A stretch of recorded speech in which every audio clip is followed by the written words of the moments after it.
Halo semua, selamat datang kembali di My YouTube channel. Channel yang akan membahas seputar seleksi TNI dan Polri tahun 2024.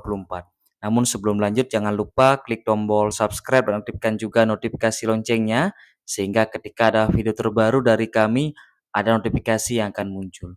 Pada kesempatan video kali ini saya akan mengajak untuk membahas berkaitan dengan asesmen mental ideologi sebagai salah satu bagian dari seleksi TNI dan Polri tahun 2024.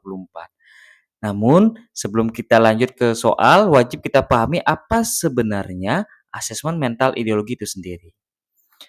Berdasarkan kutipan Detik News, asesmen mental ideologi itu adalah salah satu tes mengenai deteksi dini terhadap calon peserta atas paham radikalisme. Jadi jangan sampai peserta rekrutmen Akpol hingga Tamtama Polri terpapar paham radikalisme. Yang paling penting pula dari kutipan Detik News ini bahwa akan dilaksanakan oleh Densus 88 Anti Teror Polri beserta tim secara langsung.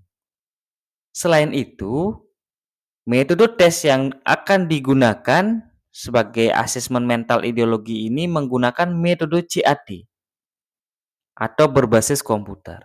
Maka dari itu wajib kita persiapkan dengan baik sebelum mengikuti asesmen mental ideologi itu sendiri. Seperti apa soal asesmen mental ideologi? Kita mulai bahas dari soal yang pertama. Soal yang pertama ini dinyatakan bahwa tindakan apa yang sebaiknya Anda lakukan ketika mendengar atau melihat sekelompok orang yang berupaya untuk melepaskan diri dari NKRI? Apakah opsi yang A, B, C, D, atau opsi yang E? Kita harus memilih opsi yang paling bijak. Jangan sampai kita bersikap acuh tak acuh, apalagi membiarkan.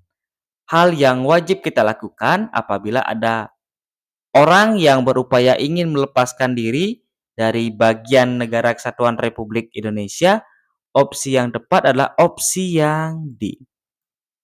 Segera melaporkan ke pihak berwajib dengan menunjukkan bukti-bukti. Kemudian soal berikutnya, terkait dengan materi mental ideologi, kita juga harus menguasai implementasi nilai-nilai Pancasila sebagai bagian dari ideologi bangsa Indonesia. Ledakan bom bunuh diri terjadi di markas Mapolrestabes Medan, Sumatera Utara, Rabu 13 November 2018 pagi. Pelaku diduga satu orang yang mengenakan jaket ojek online. Kemudian setidaknya 6 orang terluka, terdiri dari 5 anggota polisi dan warga sipil. Aksi itu merupakan contoh kasus penyimpangan daripada sila keberapa? Apakah A, B, C, D, atau opsi yang E? Berkaitan dengan soal nomor 2, terlihat di dalam soal itu setidaknya dampak dari ledakan bom bunuh diri 6 orang terluka. Ini salah satu penyimpangan dari sila Pancasila yang mengakibatkan terjatuhnya korban, baik itu dari anggota Polri maupun dari warga sipil sebagai korban ledakan bom bunuh diri ini. Itu merupakan pelanggaran hak asasi manusia. Sehingga opsi yang tepat adalah opsi yang B, sila kedua, kemanusiaan yang adil dan beradab. Soal berikutnya, selain paham dengan ajaran ideologi Pancasila, rekan-rekan juga wajib memahami cara untuk menghindari dari gerakan separatisme atau gerakan radikalisme. Seperti di soal nomor 3. Gerakan separatisme atau gerakan yang ingin memisahkan diri dari Indonesia seperti gerakan organisasi Papua Merdeka maupun sebelumnya ada gerakan Aceh Merdeka. Hal yang dilakukan oleh oknum tersebut sebenarnya melanggar Pancasila, yakni sila keberapa? Apakah A, B, C, D, atau opsi yang E? Gerakan separatisme, gerakan yang ingin melepaskan diri dari wilayah negara kesatuan Republik Indonesia, jelas itu mengancam persatuan dan kesatuan bangsa. Maka opsi yang tepat adalah melanggar dari sila ketiga, opsi yang C. Lanjut, soal berikutnya masih berkaitan dengan gerakan separatisme. Itu merupakan sebuah paham atau organisasi yang ingin memisahkan diri dari Indonesia. Biasanya hal tersebut dimulai dari pemahaman yang tidak menerima Pancasila sebagai ideologi negara dan mengganti dengan ideologi baru. Yang ditanyakan pada soal nomor 4 ini, langkah yang tepat untuk menangkal gerakan-gerakan separatisme tersebut adalah apakah opsi yang A, B, C, D, ataukah opsi yang E? Sekali lagi, tips dan triknya kita harus memilih opsi yang paling bijak. Dilihat dari kata kerjanya. Kalau opsi yang A, membangun dan membina masyarakat. Kalau opsi yang B, membiarkan saja. Dari kata membiarkan saja itu sudah gerakan yang sangat pasif. Apalagi biasa saja di opsi yang C. Kalau opsi yang D, meningkatkan prinsip bela negara pada semua lapisan masyarakat Indonesia. Kalau opsi yang E, membuat organisasi yang cinta damai. Dari opsi yang paling bijak, kita pilih yang paling lengkap, rekan-rekan. Di antara opsi D dan opsi yang A, kita menemukan yang paling lengkap adalah terlihat di opsi yang A, membangun dan membina. Kalau opsi yang D hanya meningkatkan prinsip. Sekali lagi, kita pilih opsi yang paling bijak dan paling lengkap. Maka dari itu, opsi yang paling tepat soal ini adalah opsi yang A. Membangun dan membina masyarakat agar di dalam dirinya tumbuh rasa cinta tanah air dan bangsanya. Kita lanjutkan soal berikutnya, soal nomor 5. Pada era digital ini, penyebaran informasi tidak terbendung. Informasi sangat cepat menyebar baik fakta maupun desas-desus. Tidak menjadi soal jika informasi yang disebarkan merupakan fakta dan bermanfaat. Bagaimana jika informasi yang disebarkan palsu? Jelas akan mengganggu perpecahan dan mengganggu persatuan dan kesatuan bangsa. Untuk meminimalkan kesalahpahaman yang Anda lakukan berkaitan dengan berita bohong atau hoax, apakah opsi yang A, B, C, D, atau opsi yang E? Berkaitan dengan penyebaran informasi palsu di era digital ini, untuk meminimalkan, opsi yang paling tepat itu adalah opsi yang C. Bagaimana kita harus memastikan kebenaran dari informasi tersebut. Lanjut soal berikutnya, soal nomor 6. Anda memiliki sahabat yang baik di tempat kerja. Sahabat Anda selalu ada ketika Anda membutuhkan bantuan. Pada suatu ketika dari Badan Nasional Penanggulangan Terorisme mendatangi kantor Anda dan menanyakan keberadaan sahabat Anda. Ternyata sahabat Anda masuk dalam daftar pencarian orang dalam kasus terorisme. Jadi sahabat baik kita termasuk dari daftar pencarian orang dalam kasus terorisme. Anda sebenarnya mengetahui keberadaannya.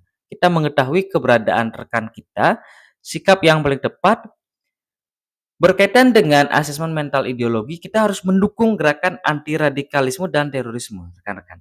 Maka dari itu jangan sampai kita menyembunyikan keberadaan teman kita walaupun sangat baik dalam berkawan maupun bersahabat. Maka dari itu, opsi yang paling tepat apakah opsi yang A, B, C, D, atau opsi yang E? Opsi yang tepat kita memberikan informasi keberadaan sahabat agar sahabat Anda menyadari bahwa perilakunya salah. Opsi yang B. Soal berikutnya, soal nomor 7.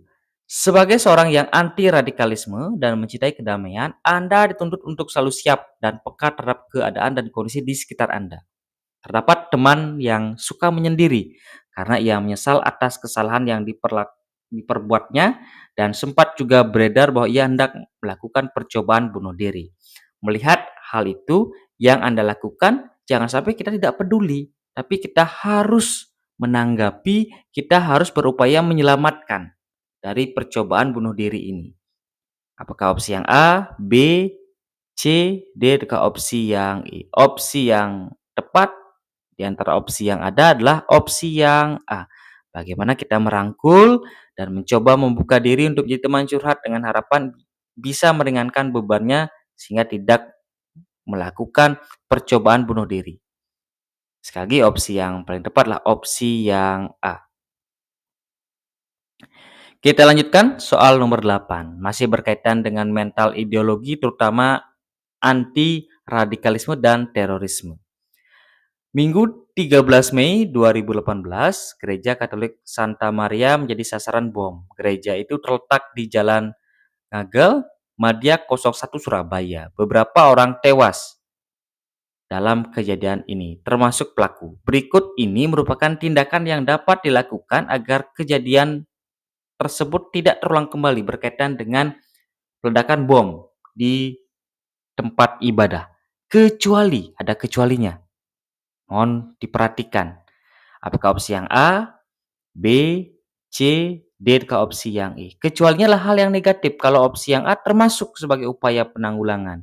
Kemudian opsi yang B juga termasuk. Begitu juga dengan opsi yang C. Opsi yang E juga termasuk. Kecualinya itu adalah opsi yang D, memberikan keleluasan yang seluas-luasnya. Ini seluas-luasnya mengakibatkan hal yang bebas. Sekali lagi opsi yang tepat adalah opsi yang D. Baik, kita lanjut soal nomor 9. Pegawai yang bekerja di perusahaan Anda, jadi ilustrasikan Anda sebagai pemilik atau sebagai pimpinan dari dalam perusahaan, ternyata terpapar paham radikal. Hari ini membuat pimpinan terkejut dan menginginkan untuk segera mengadakan rapat internal bagi semua pegawai di perusahaan tersebut. Besok pagi akan diadakan sebuah diskusi dan semua pegawai diminta untuk memberikan usul terkait isu radikalisme yang masuk perusahaan Anda. Sikap yang Anda lakukan yang paling tepat adalah apakah opsi yang A, B, C, D ke opsi yang E. Berkaitan dengan isu radikalisme yang sudah masuk ke dalam instansi, masuk ke dalam perusahaan, yang wajib kita usulkan dalam proses mengantisipasi dan menanggulangi radikalisme adalah dengan wawasan kebangsaan. Itu sebagai tips dan triknya. Sekali lagi, radikalisme, terorisme kita antisipasi, kita obati dengan wawasan kebangsaan. Maka dari itu, di antara opsi yang ada bukan memecat, bukan memberhentikan, tetapi kita harus lakukan pencegahan kepada seluruh pegawai yang ada di perusahaan tersebut dengan cara opsi yang B. Mengusulkan adanya jadwal seminar wawasan kebangsaan untuk semua pegawai agar mereka tidak terpapar paham radikalisme. Baik rekan-rekan, kita sudah masuk kepada soal terakhir dalam pembahasan soal mental ideologi. Ini merupakan soal tugas yang kami berikan kepada rekan-rekan. Silahkan nanti dituliskan jawaban terbaik pada kolom komentar. Dinyatakan bahwa Anda tergabung dalam grup WhatsApp yang pada saat ini sedang ramai oleh isu yang mengarah ke ujaran kebencian pada etnis tertentu. Pada awalnya ada salah satu anggota grup yang membagikan pesan broadcast ke grup kemudian ditanggapi oleh sebagian besar anggota di grup WhatsApp. Diawali dengan diskusi, kemudian berakhir dengan keluarnya ujaran atau hujatan pada etnis tertentu. Dalam situasi ini, sikap Anda, silakan rekan-rekan pilih jawaban terbaik. Apakah opsi yang A, B, C, D ke opsi yang E. Silahkan dituliskan di dalam kolom komentar, kemudian disertai juga dengan alasan. Baik rekan-rekan, itu tadi 10 soal asesmen mental ideologi sebagai persiapan untuk mengikuti tes nantinya. Sekali lagi tetap dukung channel ini terus berkembang dengan cara klik tombol subscribe dan aktifkan juga notifikasi loncengnya. Jangan lupa juga di like, kemudian di share sehingga banyak mendapatkan manfaat dari video yang kami bagikan. Tetap semangat latihan soal. Sampai berjumpa di video kami berikutnya. Terima kasih.